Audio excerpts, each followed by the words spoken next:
Proxima Centauri is a low-mass star that is part of the southern Centaurus constellation. The star is 4.24 light-years away from Earth. If you had a powerful enough laser, it would take the beam of light 4.24 years to get to the star. When you look up at the star, you're actually perceiving it as it was 4 years ago. The current fastest moving object made by man is the original Voyager probe. It is traveling over 35,000 miles per hour, and even at such an extreme velocity, it would take thousands of years to reach the star. The only practical way to get there is via faster than light travel, or FTL for short. According to Einstein, a fundamental rule of the universe is nothing but light itself can go that fast. The year was 2037, and that was the year we broke that rule. But at what cost? My name's James Anderson. I've been in the Air Force for 15 years, and it's always been said I was the best man they ever had. 2 years ago, I got an invitation from NASA to take part in a groundbreaking project. NASA was always a dream of mine.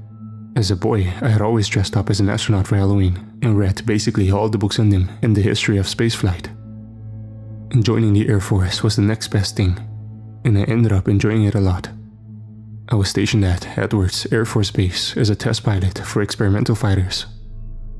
The director of the project went by the name of Dr. Robert Butler. Robert was a tall ginger man with a brain that would even make Einstein envious. Robert was the person who personally invited me to partake in this project. I accepted almost instantly when he called, and we set up a meeting to discuss details. The meeting place was a nondescript office building in the middle of Bethesda, MD. Robert's office was probably the cleanest room I had ever been in. He had a huge mahogany desk with a computer monitor that spanned almost half of the desk on the corner. Behind him was a bookshelf full of books and miniature aircraft models. A pleasant autumn aroma filled the air from the incense he had burning in the other side of the room. Robert sat me down with a handshake and started. "Hello, James. Thank you for meeting with me today." "Thank you for having me. I'm excited to explore the opportunities in front of me," I responded eagerly. "Let's get the formalities out of the way so we can get down to business. I need you to sign a non-disclosure agreement as this project is classified top secret," he continued. Robert slid me a thick document. As I suspected, it was the aforementioned agreement. I had signed thousands of these in the past, so I knew the drill. It basically said that if you discussed the project with anyone outside its scope, it was considered treason. I promptly signed the document with the expensive fountain pen he had on his desk, half expecting him to leap out of his seat, telling me it was a display piece only. He didn't. Passing the document back to him and returning the pen, I thanked him and asked, "So, what is this groundbreaking project you speak about?" "Are you familiar with the theoretical physicist Mikhail Alcubierre?" Robert asked with a curious expression. "I have read about him. He theorized a way to travel faster than light, but that theory was disproved a long time ago," I retorted. Robert sat back on his chair and went on. "What if I told you we recently revised his work and put it into practice?" Another question popped into my head. Mikhail's FTL engine required significant power to function. Nothing in the world can create that much energy. "Yes, James. A legitimate question. The scientists at the CERN Large Hadron Collider have been able to find a way to produce large amounts of antimatter. We have produced enough for a trip to Proxima Centauri and back with a little extra," he answered. "So, you've built a ship?" I asked. "Yes. We're calling it the Triste, after the submersible piloted by Jacques Picard that dove into the deepest depths of the ocean. It seemed the most appropriate," Robert replied. I was humbled to be part of something so much bigger than myself. I would have a chance to shape the future of mankind and affect many generations ahead of me. My heart started beating rapidly as I inquired, "How fast does it go?" "According to our calculations, the Trieste has a max velocity of 32.47 times the speed of light. And you're going to be her pilot." He answered, as if waiting for this question the whole time. Before I could ask the date of the flight, he handed me a contract that outlined the whole project. Upon signing the contract, Robert set me up with living accommodations and held out his hand. I shook it and left to move into the apartment he provided for me. After I settled in for a week, Robert invited me back to a spacious conference room to meet the others who would join me in this pioneering flight.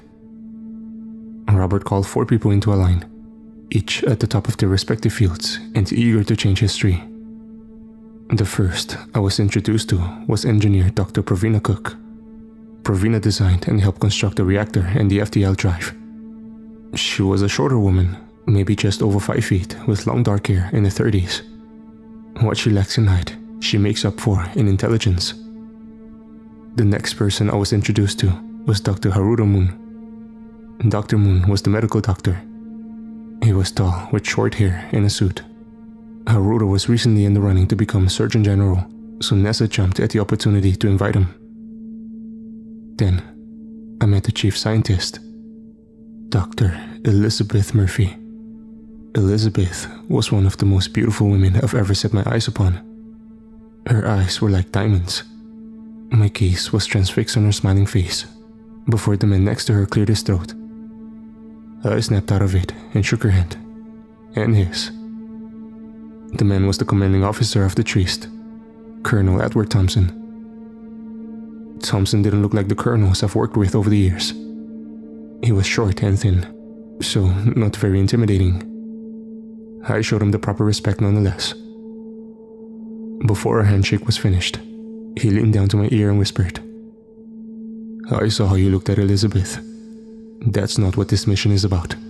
So if you would kindly keep your dick in your pants, this will all go ever so smoothly." I nodded before joining him in the line. Robert handed us each a glass of champagne and gave a toast. To new horizons. We all clinked our glasses and socialized. The next day was orientation. We all met in the same conference room. It was the day I finally got to see the Trieste. Although it was only a render on the wall, it looked like I was looking at the real thing. At the front of the craft was a large, spherical command structure, probably where we controlled everything. Behind the sphere was what looked like a communications array. Then there were the reactors sandwiched between 2 vast rings. The rings were the main component of the FTL drive. Behind that, at the direct aft of the ship, were the main engines for standard propulsion. Flanking the reactor were 2 cylindrical tanks for the fuel. One had antimatter, and the other tank contained matter. Those 2 substances emit vast amounts of energy when combined. The reactor controlled that and converted it to energy. Robert began by explaining why he chose Proxima Centauri. As you may know already, Proxima Centauri is the closest star to Earth other than the Sun. This makes it an excellent candidate for this project. That's not the only reason we chose it though. For a little over 40 years, that star has been emitting bursts of ultra-high energy radio waves. When analyzed, the signal is random in nature, basically bursts of static. Don't stars emit all kinds of waves? I questioned. Yes, James, you are correct. The remarkable thing about these ones is, they happen every hour on the dot. If that wasn't strange enough, every burst is completely identical. He continued. The room fell silent, as everyone was in a state of shock. Robert chuckled. That was my exact reaction. Your task is to travel to the star and use the equipment you bring along to study it, and find out what causes the signals. I smiled when I saw the joy in Elizabeth's face. Stars were her area of study. Robert began answering more questions we had. Some important particulars stood out to me. The Trieste is still under construction and orbit. It will take 1.5 months to reach the star at max speed, and we are scheduled to depart in 1 year after vigorous training. Our orientation ended, and I went home. NASA put my body to its extreme upper limit over that year. I had never been tested like that, not even during my time in the Air Force. One of the simulations, they put me in a chair attached to a spinner that spun incredibly fast to simulate G-forces. Another time, I was put in a chamber for several hours under high atmospheric pressure to see how I responded to the change. After many tests like this, me and my shipmates were ready to go. The launch day had arrived. This was a top-secret mission, so the trip to the Soyuz rocket that would take us up was oddly void of reporters. I didn't have anyone to say bye to, which was one of the reasons I was selected, as there was every chance the ship could just explode. The Soyuz rumbled to life as it violently carried us up. I had never been so uncomfortable in such a comfortable seat. Eventually, the rumbling stopped, and I felt without weight. Moments later, Elizabeth screamed with excitement. Look! I watched out the window. Before me was the Trieste in all her magnificence. It was surrounded by the scaffolding used to help in the construction. The capsule docked with the ship, and we boarded. Before me was the command center and the finest technology that humanity had to offer. At the front was a single grand console, my console, used for navigation. The ship oddly had gravity, although I didn't know how it worked. I hiked across the spacious room to my console so I could examine it. To my left was a small joystick like you would find on an arcade cabinet. It was used to control the reaction control thrusters that steered the ship. There was a camera system there, so I could see where we were going. Directly in front of me was an extensive celestial map, so I could see where we were and plot courses. Overlaying the map were the controls for the FTL drive, which were simple. Provina handled the complicated aspects naturally. Finally, to my right was a simple throttle for the main engines and a multifunction display for factors like power levels and velocity. Colonel Thomas shouted, "All right, everyone, to your stations." Provina and Elizabeth took to their stations on either side of me. Elizabeth's station showed full access to the full suite of sensors and scanners installed on the ship, and they allowed her to study the star. I don't know how to explain Provina's console, as it was too complex for me. My job at the moment was to make sure that the navigation system was aligned, and the engines were ready to fire so we could head out. We spent a couple of hours preparing as the scaffolding around the ship was taken away. Robert called over the radio. All right, everything looks good from our end. Proceed whenever you're ready. "Thank you, Robert. We will contact you when we are in position to go lightspeed," replied the colonel. "James, take us out," he ordered. I tapped on my console, firing up the engines, and the ship gained speed. We could not perceive it due to the artificial gravity. The ship needed to be far from Earth in case of disaster. If the ship were to go up, it would be equivalent to 500 megatons of TNT. The engines were incredibly powerful.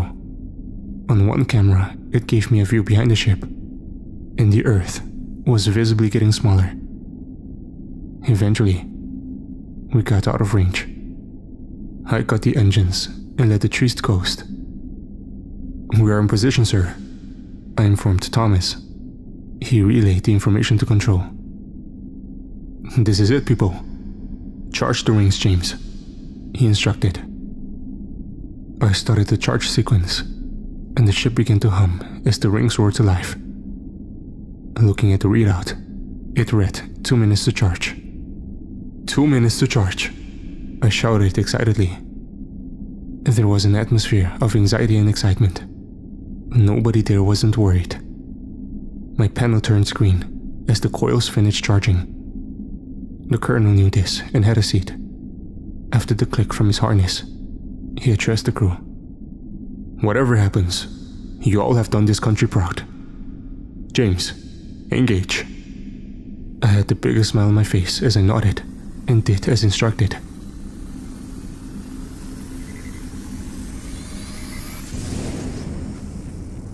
We heard a loud burst of energy. Colors dazzled our eyes as we gazed out the front window. What followed was an unnerving silence. I came to my senses and studied at the panel in front of me. Holding steady at 24.5C. "We are stable," I exclaimed. A wave of relief washed over all of us before we started celebrating. What I saw out the window is hard to explain. It was like we were flying through a blue tunnel of light. Proxima promptly checked the drive for any issues. She found none. We all congregated in the mess area for a meal, while Dr. Moon examined himself and the rest of us for any negative effects of our transition to lightspeed. To his amazement, we all looked perfectly healthy. Dinner was disgusting freeze-dried chicken, or what looked like chicken and tasted like rubber. Despite the horrible cuisine, we were all happy as could be. To us at the time, we just made history. It was the life goal of every human being. We were proud. Soon, it was time to sleep for the long trip. Thompson ushered the crew into the sleeping chamber, and we each got into our respective pods. The pods were programmed to wake us up 5 hours before we reached Proxima Centauri. Proxima checked over the systems methodically before getting into her own pod. She didn't want there to be any problems while we were sound asleep. As my pod closed, I felt claustrophobic before gently drifting into a deep slumber. I awoke, seemingly minutes later, to a blinding light. Dr. Moon and Elizabeth, with those beautiful eyes, were standing above me. She smiled, saying, "We're here, James." I slowly sat up and got out of my pod. The 2 other crewmates were awake as well. Dr. Moon gave me a pill to help me recover from the extended rest, and I got out of my pod. Thomas asked me where we were. The trudge to my console was a little bit awkward, as it felt like I was learning to walk for the first time again. The console read an ETA of 4 hours, 13 minutes and 53 seconds. I turned to Dr. Moon. "I thought we were supposed to wake at 5 hours, not 4 1/4. "You're right. We had a little trouble with your pod. It wouldn't open," he replied with a concerned expression. The crew and I spent the remaining 4 hours checking systems and getting food in our bodies. It was fish this time, equally rubbery as the chicken. Eventually, it came time to shut down the drive as we had arrived. I shut it down, and the ship came to a stop. There was a blinding light out the window. I was looking at another star. It just sunk in, the gravity of what we had just accomplished. I don't think I was the only one with that feeling. Thomas shouted an instruction. "Bring us into orbit of the star, James." With a permanent smile on my face, I acknowledged and used my console to fire up the engines and put us into orbit. "Are we able to filter out all the blinding light?" Thomas asked unanimously. Elizabeth spoke up. "The window has one. I'll activate it." My heart hit the deck plating with an audible thud. When she activated the filter, I observed the star being covered in green vine-like structures. It almost seemed organic. Proxima Centauri looked alive. It was visibly throbbing. I was visibly terrified at the sight. "What the hell? That's not what a star is supposed to look like," Thompson said, shocked. Elizabeth tapped her panel with determination. She concluded that, with spectrographic analysis, the star was indeed organic. There was nothing in her analysis that pointed to it being a star of any classification, other than the blinding light it emitted. How could we not have seen it with our instruments on Earth? I concluded it was somehow able to trick them from that vast distance. Elizabeth noted with a puzzled expression. "I don't understand how this is possible." "How long until the next reader burst?" Thompson asked. 5 minutes, she replied as she checked her panel. As we waited, I was a nervous wreck. 5 minutes came and went. The radio pulse came and went as well. I felt a slight tingling sensation, but it was harmless. We were monitoring the signal, and it was the same as previously recorded pulses according to Elizabeth. "What do you make of all this, Dr. Moon?" the colonel asked without diverting his gaze. Moon didn't respond. I could hear soft, high-pitched wheezing coming from his direction. The colonel noticed too and turned around. Dr. Moon was completely motionless. Assuming he was just daydreaming, Thompson shouted, "Dr. Moon!" What happened next was the most disturbing, frightening things I've ever witnessed. That's saying something, coming from a soldier like myself. Moon started convulsing violently before slowly changing into something. His arms, his legs, his fingers, his toes, his neck all grew to double their length. Sharp teeth descended from his gums, and existing teeth broke into sharp points. His jaw disconnected from his skull, giving him a gaping, terrifying maw. One of the panels behind him gave me a reflective view of his back. His back split apart, exposing his spine with each vertebrae having long jagged spikes protruding from them like a dinosaur. The same sort of spikes were also protruding from all joints of his body. His skin turned a dark green color and was now ripped, exposing bone and a powerful muscular structure. There was nothing recognizable left. I sprinted at Elizabeth and grabbed her arm as we raced to safety. Pravina followed. But Colonel Thompson, rest his soul, wasn't so lucky. Moon, or what we thought was Moon, lunged at him with a high-pitched, unnatural screech, thrusting both arms in the colonel's chest, aided by the spikes that grew on the knuckles. Thompson didn't make a sound, just went limp, with his arms dangling below him. His motionless body was lifted off the ground. I winced with horror. There was an explosion of blood and gore as the creature separated its arms, ripping already deceased Colonel Thompson in half. His blood-soaked insides were scattered all over the room. In all of my years of military service, I've never seen something even remotely more disturbing. With no time to mourn our fallen comrade, we moved into the mess and closed the door, locking it. The two girls were sobbing. None of us wanted to talk about what just happened, or what caused it. Pravina noted, still sobbing, "We need to kill it." Nobody ever guessed to pack weapons on this ship, as it was a mission of exploration, and this occurrence would never show up in any manual.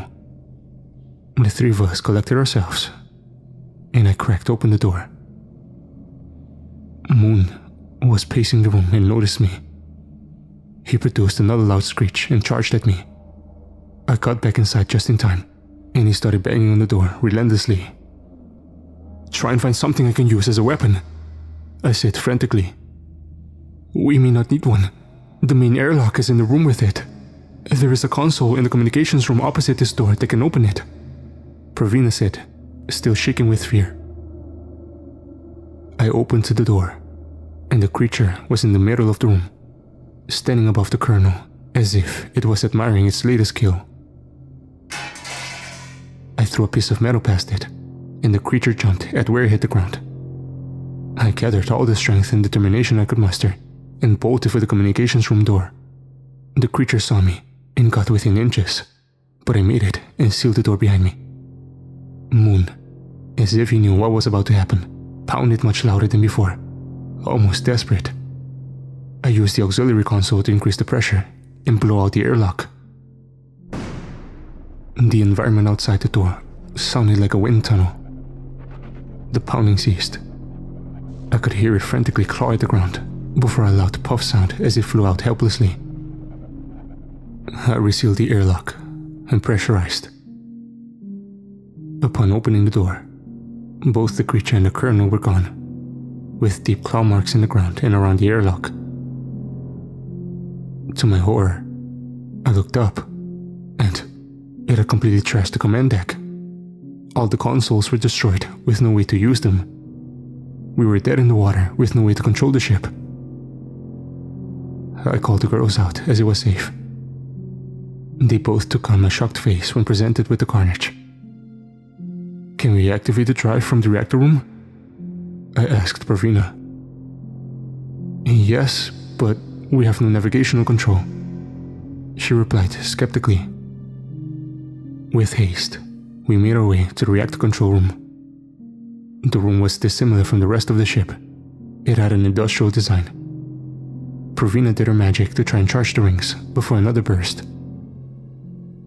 There was no way to know which one of us would change into that thing.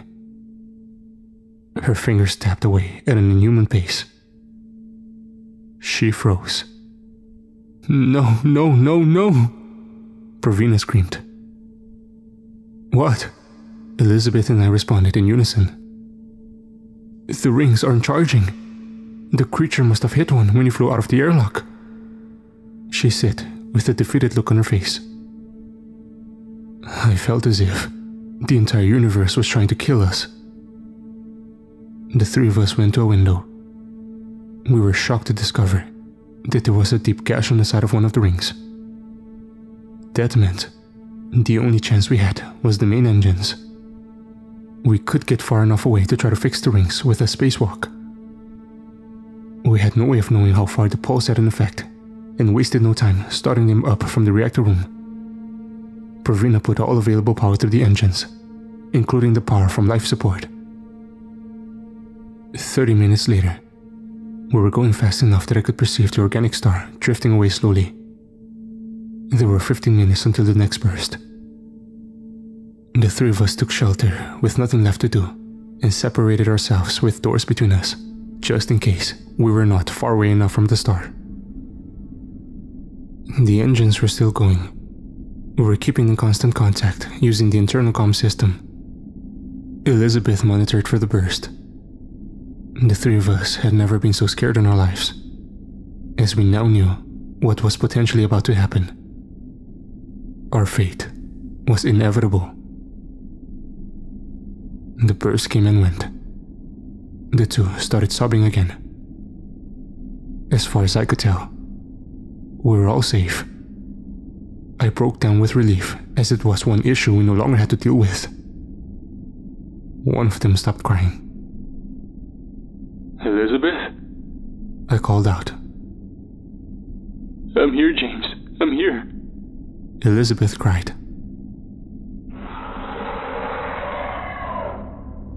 That same screech came out of the speakers. It was so loud my eardrums were in searing pain. I called for Pravina. It was already too late for her. She was in the pod room. Elizabeth was the only thing on my mind at the time. I had a clear path to get to her. She was in the communications room. I went over and joined her there. We had an hour left. The two of us knew there was no chance of repairing the ring without Pravina. Pravina started pounding on her door as the transformation was complete. I am recording this from that room with Elizabeth. I don't know if my story will reach Earth. Even if it did, it would be too late for us, as it takes a whole 4 years with lightspeed communications. We're just too far away. Pravina just busted out of the pod room. She knows where we are, and has started trying to do the same to this door. I don't know how long we have left. I don't know what will get us first. Pravina, or the next burst. All I know is, we don't want to die in either fashion. I'm contemplating evacuating the air from this room. Elizabeth agreed and started sobbing uncontrollably. I am embracing her with one arm and recording this with the other. The air is getting thin. Humans can survive about 6 minutes without oxygen. It is an agonizing death, but it is far better than the alternative. I do not regret going on this mission. Neither does Elizabeth. We're fortunate to make our world proud. If you're hearing this message, please, stay away from Proxima Centauri. It is not what it seems. The room is now completely void of oxygen. Elizabeth has gone unconscious. I am devastated. But I know I won't be that way for much longer. Only one thing left to do. Send